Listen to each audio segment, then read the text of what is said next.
Fala do professor Euler, né? Que tratou das questões da pós-modernidade, enfim. E eu queria falar um pouco disso. Então eu vou começar mostrando aqui só uma relação e depois um vídeo. É só essa que eu quero mostrar, está aqui nessa página.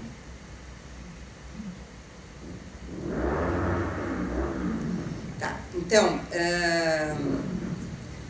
nós, quando estivemos lá em Canoinhas, construindo esse material sobre o contestado, nós fizemos algumas entrevistas, inclusive, né? Além desse material que vocês viram aqui, que o Antônio captou dentro do museu, e, enfim, com o material que nos foi depois disponibilizado, a Mara ajudou a montar, e também esse material dos quadros que a gente acompanhou a exposição e tal, nós também fizemos algumas entrevistas, né?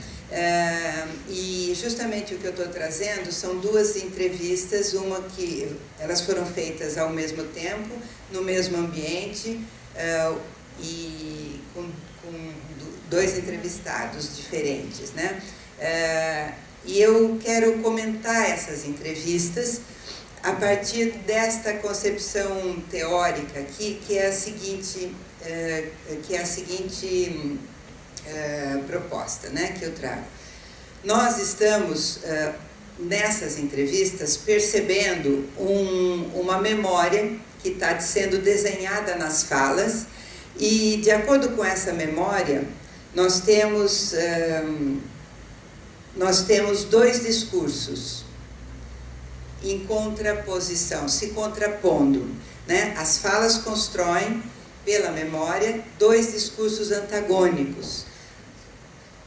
E tanto um entrevistado quanto o outro é considerado filho do contestado na medida em que, nós pusemos esse título para as falas, né?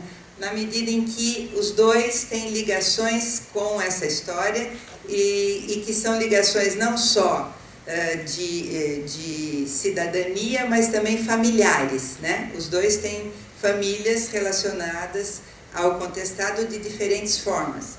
Então, nas falas deles, uma discursividade é o discurso do progresso, né? Então, esse discurso no acontecimento contestado, né? Ele é assumido pelo governo, pelo Estado, né, pelo Exército, por coronéis que, inclusive, recebem a patente exatamente nesse momento, por estarem ajudando e estarem do lado do Exército, ajudando o Estado, e pela empresa que estava lá naquele momento, então, trazendo essa ideia do progresso, da tecnologia, né, que era Lambert. E, portanto, o argumento dessa discursividade é o argumento da defesa do capital internacional, que iria ser, então, colocado aqui, né? Então, todos esses sujeitos, né, o governo, o Estado, os coronéis, a Lambert, estão encarnando essa discursividade. Por outro lado, estabelece-se uma outra discursividade, né, antagônica a esta, que é o discurso da resistência, justamente, a todos esses sentidos. Então, é um discurso encarnado pelo sertanejo, pelo caboclo, pelo jagunço, né? E que tem no bojo a resistência à tecnologia, essa tecnologia que vinha, né, junto com esse capital, e as mudanças econômicas que iriam se instalar na região. Então, todos esses habitantes aí, né, esses nativos, encarnam essa outra discursividade. Então, nós vamos observar agora nesse vídeo, eu quero que vocês façam esse exercício, né, de perceber, enquanto passa o vídeo, essas duas discursividades sendo criadas pela própria recuperação de uma memória dos entrevistados, tá? Então vamos lá, e depois no final eu trago algumas considerações para a contemporaneidade, né? Que que relê, portanto, a contemporaneidade relê esse acontecimento de um outro modo. Então, vamos lá.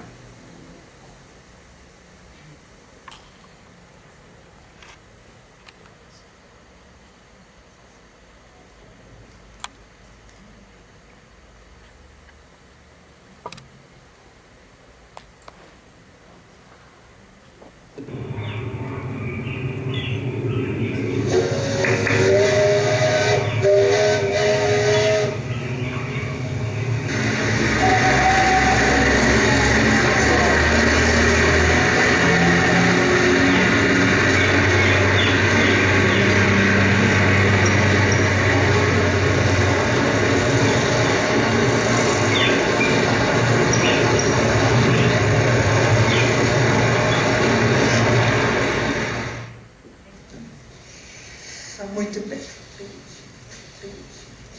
O Fernando Tokarski é um polaco, né? E que nos disse que a família dele ficou do lado dos sertanejos na guerra. Como que foi para a sua família, Ligiane? O que você tem de registro desse momento, dessa experiência familiar? Essas comunidades, como a da sua família, né, de polacos, sim, e outras que havia aqui, tomaram posição nessa guerra? Ah, sim. Até eu tenho um trabalho, não sei se a professora conhece o professor Paulo Pinheiro Machado. Sim. Sim. Então, Paulo é meu amigo. E até eu escrevi um artigo para um livro que ele organizou, um livro feito a várias mãos, né? Eu analiso a questão étnica na Guerra do Contestado, porque normalmente se fala que a Guerra do Contestado foi uma guerra sertaneja. Isso. Mas quem afinal era esse sertanejo que participa da guerra? Era um sertanejo porque morava no sertão, óbvio, né? Mas qual é a etnia desse sertanejo, né? E por uma razão muito óbvia, eu analisei a participação dos polacos na Guerra do Contestado. Né? Por que será? Por que será? Você fala isso, né? Então, houve na Guerra do Contestado, claro, além do próprio sertanejo, nosso caboclo, claro que era a grande maioria, que participa da guerra, tanto do lado revoltoso, como chama, né, e do lado das forças legais, há a participação de germânicos, principalmente de polacos, ucranianos, né, e até italianos, né, nesse conflito. E de que lado os polacos estavam? A maioria ficou do lado revoltoso, do lado da população civil, claro, a maioria. Mas há também alguns que lutam ao lado das forças legais, principalmente aquilo que nós chamamos de vaquianos, que eram civis, que eram mantidos por coronéis ou pelo próprio exército, né, e que eram os guias durante a Guerra do Contestado, e que até recebiam soldos também, né, e lutavam ao lado das forças militares, né. Mas claro, a maioria ficou do lado. Ganhavam para isso, sim, ganhavam, né, sim. Não sei qual é o grau do parentesco agora da Vigiane, esqueci, Leocádio Pacheco, né, que é um ancestral dela. Ele tinha um bando armado, né, e pago por ele, né, sustentado por ele. Isso era muito comum naquela época. A minha família teve um envolvimento muito grande durante a Guerra do Contestado, do lado das tropas federalistas, do lado dos coronéis, sendo meu bisavô um coronel, né, não de título, de patente do exército, mas denominado coronel por ter muitas terras. Coronel Leocádio Pacheco de Santos Lima, que formou um piquete de vaquiano, onde lutou no Reduto Santa Maria contra os caboclos, e foi morto durante o combate no Reduto Santa Maria, onde foi o último reduto da Guerra do Contestado. Hoje é a cidade de Timbó Grande, Santa Catarina. E também toda a família teve em função da Guerra do Contestado, fornecendo gado, alimento para as tropas do exército.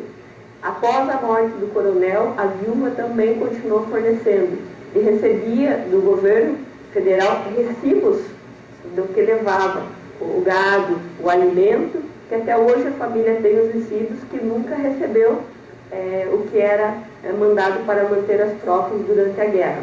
Então sempre foi debatido dentro da família a Guerra do Contestado, dando a continuidade na participação da família também durante a guerra. Isso são registros, são marcas, são históricos, são fotografias, são documentos que ficaram dentro da nossa família registrando a importância da Guerra do Contestado. A população que estava envolvida com isso, né, e que de alguma forma ainda está hoje respondendo por essa cultura, como você disse, né? Nós temos colegas que tiveram os seus avós, bisavós, do lado legal do conflito.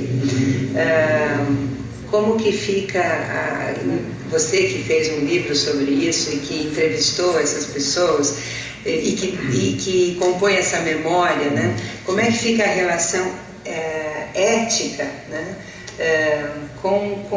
De ter assumido essa posição, né? Que era uma posição, de terem assumido a posição de irem violentamente contra as famílias dos colonos, enfim, dos sertanejos, né? Bom, vejo que antes de mais nada sempre está a ideia da defesa do capital. Isso justifica tudo, né? Então, e é o que o Exército também fez aqui, né? Ao invés de vir aqui e defender a população simples, espoliada de suas terras, de seus recursos econômicos, né? Despojada, aliás, das terras, já falei. O Exército vem para cá, principalmente na defesa do capital internacional, que era a própria Estrada de Ferro e a Lambert, né? Então isso justificou tudo, né? E como toda guerra tem uma justificativa econômica, a do Contestado não foi diferente, né? Então isso, para mim, ainda hoje é plenamente justificável do ponto de vista dessa herança cultural que está aí, né? Porque o sertanejo, então, o pessoal que fez a revolta do Contestado estava, de certa forma, indo de encontro, né, a essa chegada da tecnologia, das mudanças econômicas, né, e justificou-se plenamente, então, essa matança, esse genocídio regional que aconteceu por aqui. Diane, parece natural a posição que o seu avô assumiu na guerra, né, devido ao fato dele ter que defender as suas próprias terras, né? Como que você vê isso nas condições de hoje, né, que nós temos hoje, né, latifundiários e sem terra, e pode estabelecer um paralelo com essa situação, né? Ou seja, o governo continua protegendo e se associando aos latifundiários em detrimento dos sem terra, né, que parece ser análogo ao que aconteceu na Guerra do Contestado.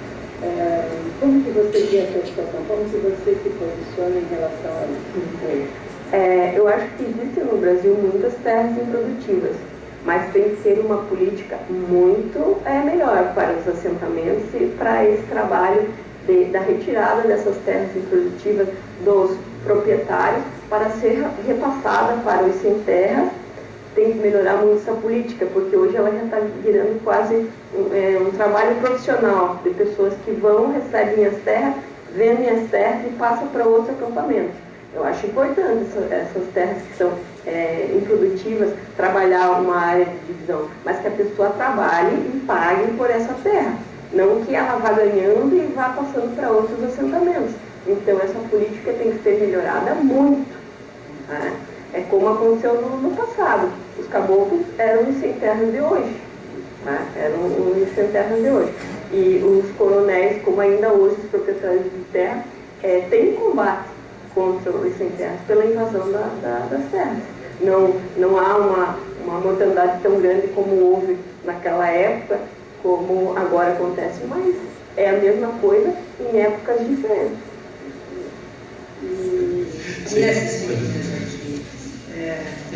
Acho que ele quis colocar ali o monge de um lado e os coronéis do outro lado. A figura é o caso do Toco de Jaguatirica.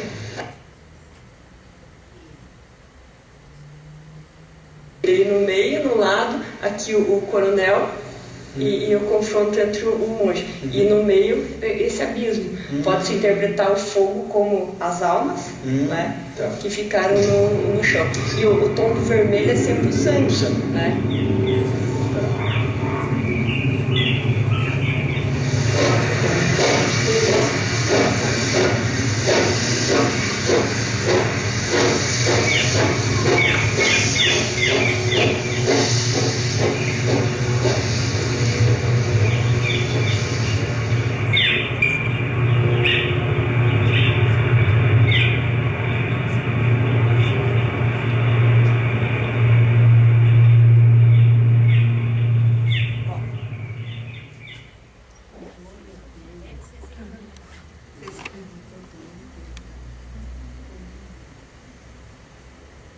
Bom, pessoal,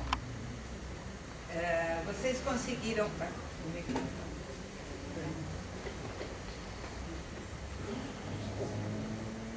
Vocês conseguiram perceber, então, nessas falas, né, esses dois discursos que eu me referi aqui, né? Quer dizer, as duas falas constroem esse antagonismo que está presente em duas discursividades diferentes, e tal é o antagonismo nesse caso que uma discursividade não pode conviver com a outra, né? Uma discursividade tem que eliminar a outra para poder existir. Não há possibilidade de convivência com esses dois sentidos, né? Tanto que a guerra se instaura justamente porque não há consenso possível aqui. Nós temos realmente o nonsense, que significa estar do outro lado, né? Não é possível estar do outro lado quando se assume uma posição de um lado. Agora, o que acontece se a gente analisar essa mesma situação hoje, né? Assistindo a esse audiovisual que foi gravado agora, né? Na contemporaneidade. Bom, aqui nós temos duas posições sujeito. Nós temos a Viviane e o Fernando, né, ocupando posições diferentes simplesmente na forma de argumentos, mas ambos estão inscritos na mesma discursividade. Ambos estão falando de um contestado que é passado para ambos, é a memória de ambos. Ambos ocupam as mesmas posições discursivas enquanto cidadãos, enquanto inclusive colegas de trabalho, se eu não me engano, numa certa instância, né, ocuparam as mesmas posições, enfim. De modo que eles estão inscritos no que a gente está chamando de discurso da contemporaneidade. Esse discurso da contemporaneidade, né, ele traz o sentido da democracia. Então, o que significa democracia nesse caso? Significa as duas posições que antes eram excludentes convivendo na mesma discursividade. Então, hoje, isso que era impossível de convivência na época do contestado, né, hoje é perfeitamente passível de uma convivência na mesma discursividade, simplesmente se diferenciando nos argumentos, mas se encontrando na ideia de capital, na ideia de tecnologia, na ideia de progresso. Quer dizer, ambos têm o contestado como possibilidade de exploração turística, por exemplo, que tem a ver com o capital. Ambos têm a inclusão no discurso da tecnologia, da ciência e tecnologia, né? E ambos estão relacionados com o Estado, com o governo, enfim, um modo de legitimação desse evento que foi o contestado. Então, há muito mais em comum do que distanciando essas duas posições. Essas duas posições são duas posições hoje, uma de um filho do contestado que é historiador, né, e cuja família outrora foi sertaneja, e a outra posição que é um filho do contestado, que é diretora da Fundação Municipal de Cultura, né, de Canoinhas, cuja família foi de um coronel. né? E além dessas duas, nós poderíamos pensar em N outras posições de filhos do contestado, todas convivendo hoje nessa grande discursividade que é a contemporaneidade, né? E que, se por um lado promove o consenso, por outro lado dissolve a identidade, né? Então, eu não sei se, nós não estamos aqui para falar se isso é bom ou ruim, mas é isso que está acontecendo. Do ponto de vista discursivo, é possível dizer isto, né, sobre esse discurso da contemporaneidade em relação aos discursos que a gente tinha na modernidade, né? Então, hoje o professor Euler estava falando sobre isso, né, da dissolução, da dissolução dessas fronteiras, né, e que é impossível analisar com os critérios de antes, né, interpretar com os critérios de hoje as situações de ontem, né, do passado, porque o modo de constituição de identidade naquele momento era completamente diferente do modo de constituição da identidade na contemporaneidade, na pós-modernidade, né, que é um modo de constituição muito mais fluido, muito mais sem fronteiras, né?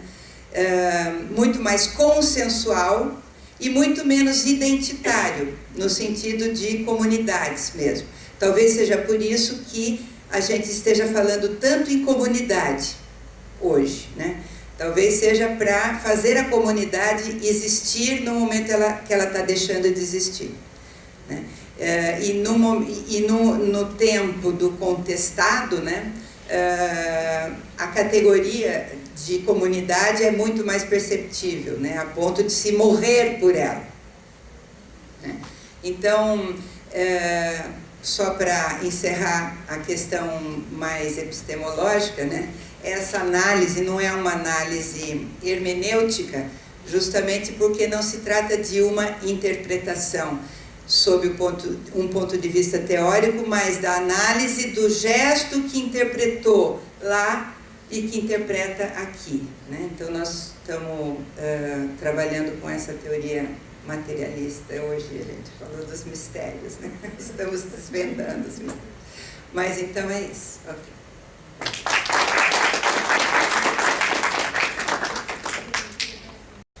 Bem, então, eu tentei pensar na fala do Christian ontem, né? Na fala do Christian ontem, na fala da Nádia, né, claro, e na fala da Solange. Pensando nessa relação perversa da contemporaneidade, em que, como a Solange colocou, que se dissolvem, né? Em que essa identidade, não é possível de você reconhecer essa identidade, visto que a gente a encontra apenas na argumentação. Quando a gente pensa que era muito mais perversa essa relação e esse conflito na guerra, quando era um conflito físico, né? Mas quando o conflito era físico e havia a possibilidade de não se perder a identidade, então eu vejo como menos perverso do que agora na contemporaneidade, né? Em que você fica com essa identidade dissolvida, com essa impossibilidade de se reconhecer e ser reconhecido, né? E com isso eu pensei que na pintura e na arte você consegue fugir dessa relação perversa, né? Você consegue fugir, né? Todas as intervenções que o Christian fez, na pintura da Eloana, na pintura do Benassi, em que você consegue realmente retomar essa relação menos perversa que nós temos nessa dissolução da identidade, nessa aparente falta de conflito que nos deixa estão sem chão. Né? É isso, é um comentário.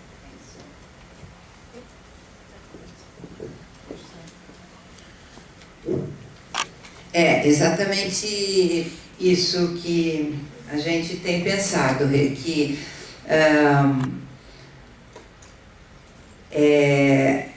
nesse momento da história, né, está muito difícil se reconhecer em grupo, né, a não ser como um indivíduo individualizado, né, nesse sentido do indivíduo, né, atomizado mesmo, e que procura as suas tribos, né, justamente para procurar uma causa, né? E enquanto que até a modernidade a gente tem as causas muito bem instaladas e visíveis, né? Não há necessidade de simulacros de comunidades, porque as comunidades estavam lá, né? E agora a gente tem essa carência de causas, né? Justamente porque essas fronteiras estão diluindo-se, né? E me parece difícil existir enquanto comunidade hoje, né? A não ser na forma virtual ou em simulacros de comunidades, né? E, enfim, se a identidade se faz nesses lugares, a gente fica quase que com dificuldade de existir mesmo, né? Enquanto que o que nós vimos ali do contestado, né, era uma situação muito diferente dessa, né? Era impossível o contrário, né? Não ser identificado dentro de um grupo. Ou você é desse grupo, ou você é do outro, ou do terceiro.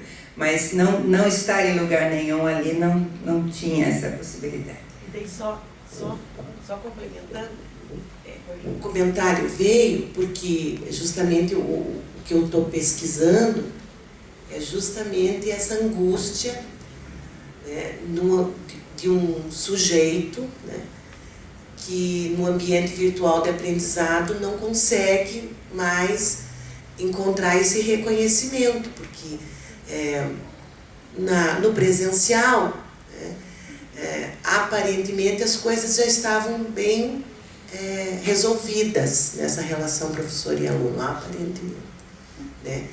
E no ambiente virtual, em que se acredita, pedagogicamente falando, que a relação vai ser muito mais forte e fácil, e que ele pensa na tecnologia como fim e não como meio, tanto ele quanto os outros agentes envolvidos na educação à distância, o conflito novamente se estabelece, porque não há como ele não se encontrar atomizado, né, não existindo.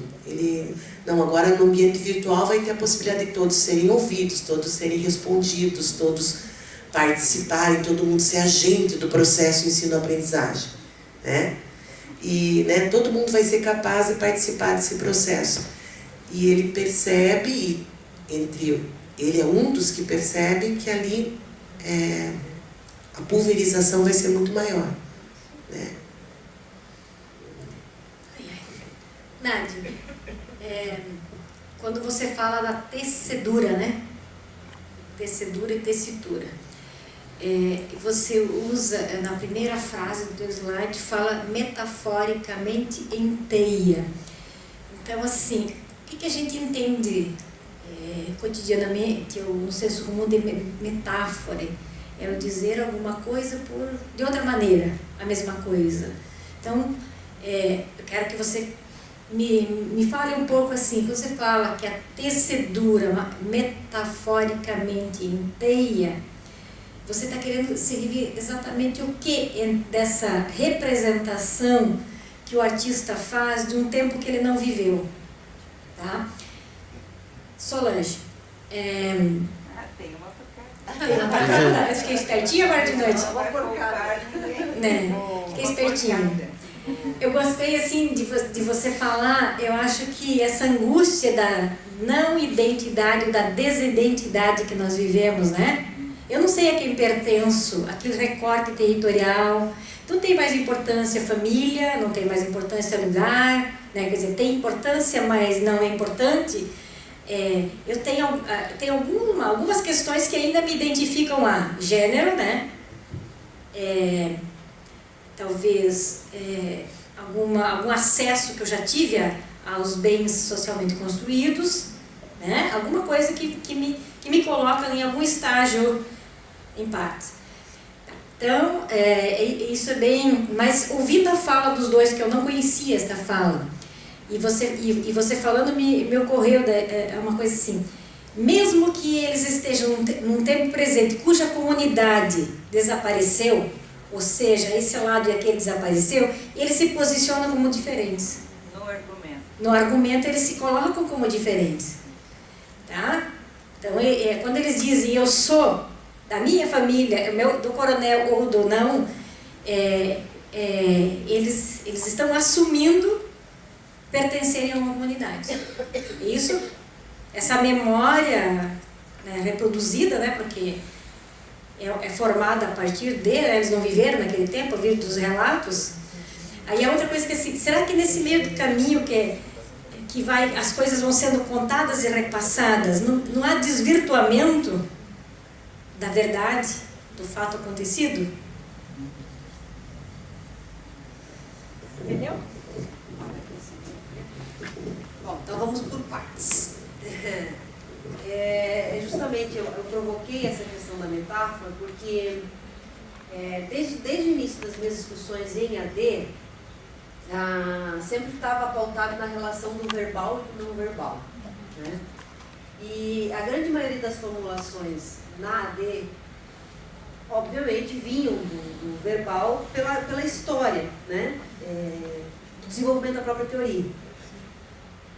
E não se tratava apenas de nomear coisas com outro nome, mas tentar desenvolver um pensamento teórico a partir da materialidade física dessas outras materialidades significantes que não eram a palavra, né? E o meu intento sempre foi essa procura. E tem uma expressão que a gente usava muito em AD, né, dessa relação de pensar nesse dizer discursivamente, que fala muito em fio do discurso, né? E foi a partir daí que eu comecei a pensar, bom, mas existem então fios. E tem coisas que a gente não toca, né?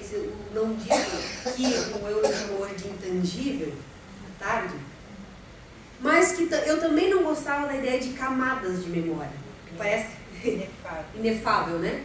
Que parece que você vai construindo uma coisa sobre a outra. E eu comecei a pensar justamente nessa relação, quando a gente pensa numa imagem, como é que o artista vai pensando em construir essa imagem? Parece que as relações imagéticas, vou pegar a relação da imagem, ela vem como um turbilhão de imagens. Talvez isso explique porque, vou pegar o exemplo do Christian ontem, né? Nós estávamos vendo as fotos que ele fez no Chile, que ele não mostrou ontem aqui, que vai ser o argumento do próximo projeto dele. E eu falei para ele, Christian, olha aqui um livro picotado. Ele enquadrou uma fotografia no Museu de Belas Artes do Chile, depois do terremoto. A composição da imagem que ele fez era exatamente a composição da imagem da fotografia da obra do livro picotado. Só que não se tratava mais do livro picotado. Então nós não temos uma relação de camadas, a gente tem uma relação de memória inteira. Que você se desloca e em alguns momentos você se ancora. Porque esse é um funcionamento próprio do discurso artístico. O discurso artístico, eu vou retomar o que a Regina está falando, né? Ele funciona porque ele vaza. Né? Se ele não vazar, ele deixa de ser arte, porque aí ele vai estar no lugar comum, de um dizer comum, linearizado. Né? Então, e ontem nós comentávamos, às vezes a gente espera da arte que esteja sempre em constante papel de ruptura. E se a gente se posicionar nessa posição de constante papel de ruptura, a gente vai está normalizando que a ruptura é a regra e não a exceção. Então, se a gente pensa nessa ideia metafórica de teia, você tem pontos onde essa teia se toca, né? Mas o fio muda de lugar. Então, por isso uma imagem metafórica de tecedura. Agora, é óbvio que cada argumento artístico vai ter uma organização. Essa organização eu chamei de tessitura. Então, né? E essa relação é própria do funcionamento do discurso artístico, que por constitutividade ele é polissêmico, ele é lúdico, é o que faz ele funcionar diferente do discurso religioso, diferente do discurso jornalístico. Né? Isso seria para formas não sem formas. Formas... Não, sempre vai haver, né, uma forma. Não, quando eu digo assim, não é uma... Mas não necessariamente normativa. Isso. É isso aí. E justamente nesse lugar do silêncio é que a análise do discurso encontra o artístico, né? E é possível falar alguma coisa do artístico pela AD. É no lugar do silêncio, porque o resto é linguagem verbal, ou linguagem audiovisual, enfim, são as linguagens, né, que são simbólicas e que têm uma inscrição em narratividades, né, e em condições materiais de produção, e, portanto, sempre pode ser outra. Se a gente considerar se é que a gente pode considerar algo essencial, vamos dizer, né, que não é o caso, mas para se aproximar um pouco dessa episteme que é metafísica, né, a gente diria que isso, se existe, está no silêncio, no lugar onde não se diz, porque seria onde expande, como falou ontem aquele artista que pôs aquela... Oi? Isso, isso, que fechou os museus, né? E escreveu: o que está dentro fica, o que está fora expande. É perfeito para a linguagem. O que está dentro fica, o que está fora, que é o silêncio, expande.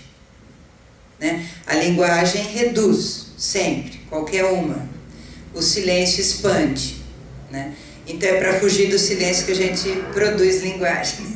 Porque ninguém aguenta, né? Tamanho silêncio. Quando eu digo, eu esqueço. E agora falando em quando eu digo eu esqueço, eu vou responder a Malu. Quando eu digo eu esqueço. Então, quando a memória se relaciona com a história, ela se materializa em posição política, né? Então, é claro que ser filho, neto, enfim, estar alinhado a um sentido do que é ser coronel no contestado, ou ao contrário, o que é ser sertanejo no contestado, isso produz efeitos na memória que vão se converter em posições ideológicas a qualquer momento. Então, se você vivencia uma situação análoga, que aqui foi tratada como se fosse o sem terra, né?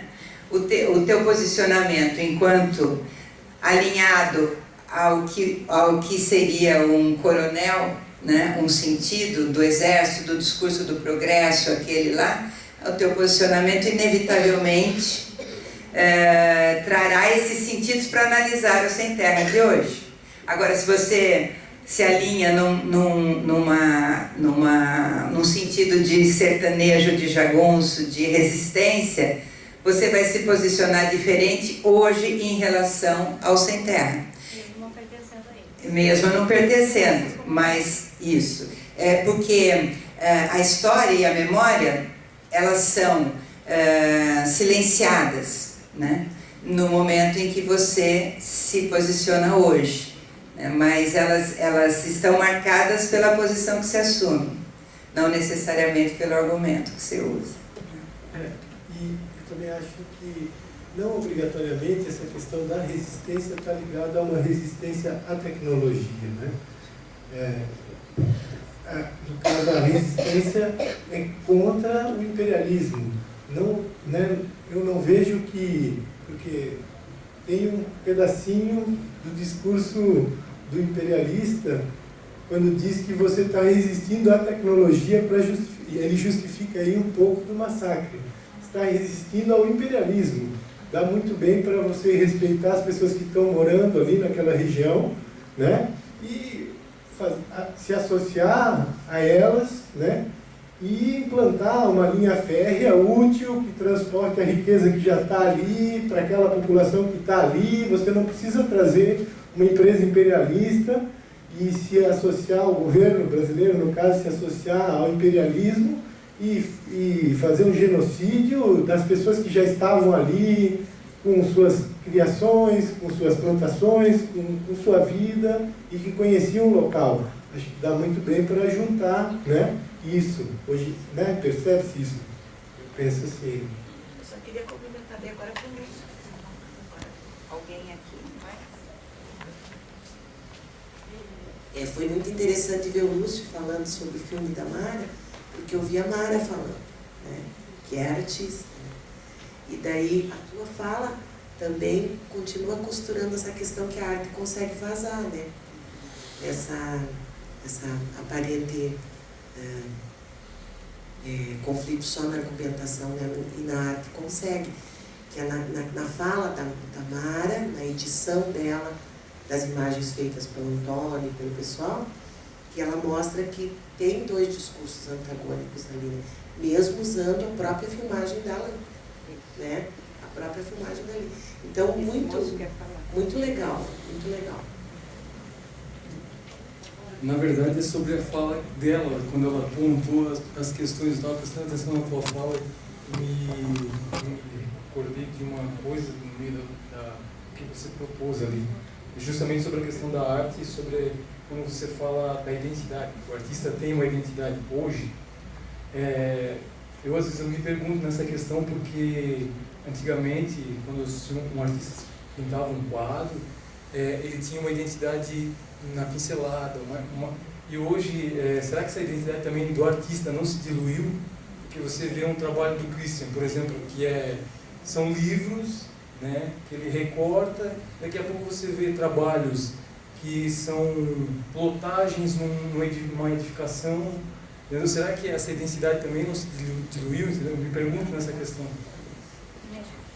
Eu acho que não tem como você fugir do grande guarda-chuva do discurso da contemporaneidade. Que ele pode até na arte conseguir vazar e demonstrar aquele conflito menos perverso, mais físico, mas a gente não pode esquecer que ele é um artista contemporâneo, dentro de uma forma sujeito capitalista. Então, você pode até, em alguns momentos, vazar, mas você não vai conseguir fugir do grande guarda-chuva onde você está, né? Não tem como. Eu acho que tem dois pontos aí. Uma seria pensar do ponto de vista discursivo, que foi aquilo que a gente conversou com o Christian ontem, né? Quer dizer, ele assume uma posição ali de que a produção dele sempre vai estar provocando ressonâncias na relação poética, estética e política, né? E daí a Nádia e a Helena podem ajudar nisso. Do ponto de vista da arte, existe essa relação entre a poética e a poética, e me parece que, ao desenvolver essa linha, né, de pensamento artístico, ele não abandona o museu. Da primeira à última produção que ele mostrou, e dos projetos que ele ainda está desenvolvendo, ele ancora o argumento no museu. E o museu se transmuta entre o que ele vai transformar, a poética, ora suporte, ora argumento, né? Mas ele está funcionando como memória ali. E aí você pode olhar sim para a obra dele e pensar em processo de identificação. Você não precisa pensar numa identidade, você pode pensar em processo de identificação. Então, e aí pela arte vai pensar nisso, na relação poética e poética. Né? Mas ele tem uma identidade, que é o museu. É um processo de identificação, né? Ele não... Mais alguém?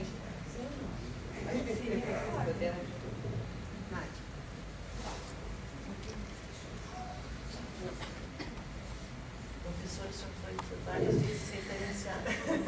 Bom, eu agradeço muitíssimo a Nádia, a Solange e ao Lúcio, né, pela contribuição, pelas possibilidades da gente estar discutindo discutindo discurso.